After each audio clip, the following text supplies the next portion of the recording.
All right, I got a question for you.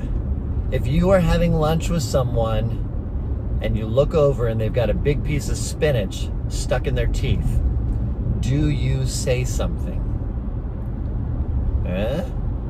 Think about it for a second. Maybe you're weighing the options. Well, how well do I know them? Is this just a coworker? Is this someone I don't want to embarrass? Blah, blah, blah.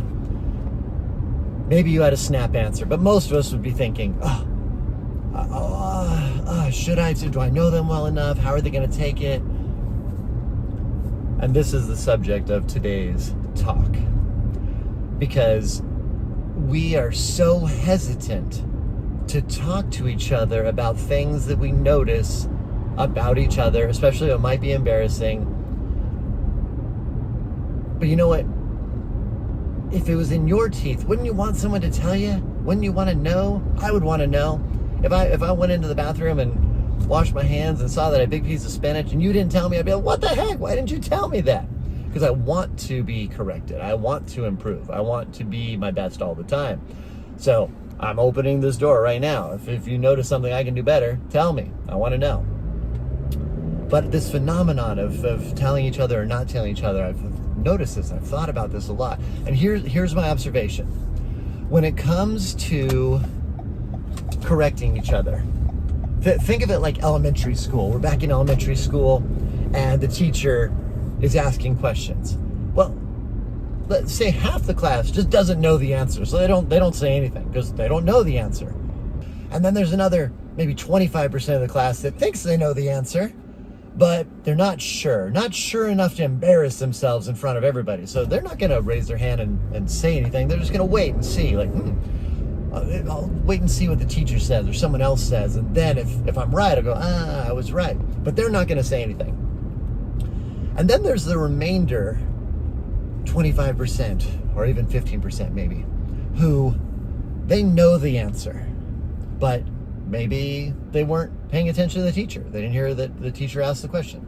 Maybe they just don't feel like expressing it. Maybe they're introverted and they're shy about saying things in front of other people to begin with. So maybe, but in any given class, there's only one or two people who might yell out the answer.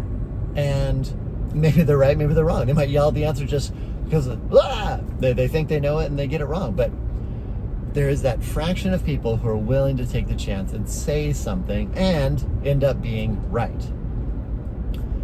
Now let's take that philosophy, that idea, and put it into the real world. Now we're just in the real world and we're going through life, we're trying to figure it out. And there's some portion who just never figure things out. They're always wrestling with something or other. And then there's some portion that kind of has it figured out, but not enough to tell anyone else how to do it. And then there's another portion that has it figured out, but before they're going to correct anybody, they have to go through this evaluation process. And here's why it's such a narrow margin of people who will actually help each other to advance in life. Because say you've got somebody who knows the answer. Let's keep it simple, like it's mathematics or numbers or finance. Here's what you need to do to advance your financial situation. They know the answer. Well, maybe they just are competitive and they go, well, you don't know and I do, more money for me. So they're not going to help you. And then somebody who does want to say something, they have to believe that you'll hear it. They have to believe that you'll hear it without getting mad. They have to believe that you'll hear it and assimilate it. Hear it and not create an argument. Because nobody wants to try to help somebody and then have them just argue back or not accept it, because they're just like, well. So they have to believe that you can actually hear it.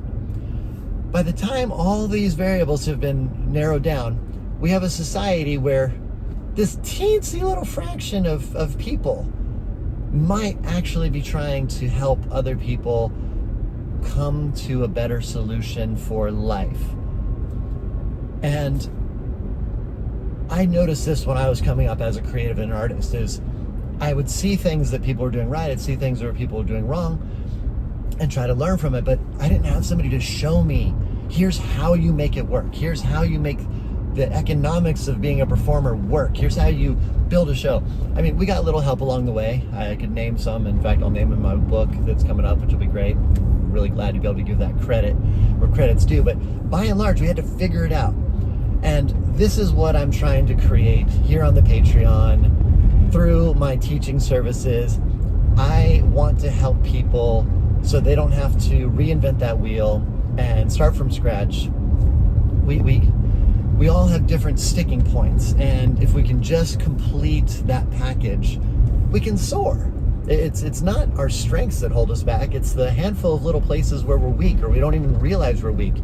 And if we can help each other and grow through this community, I think we can all get to that soaring phase. I believe that we can pursue our passion and our art and be successful, artistically successful, economically.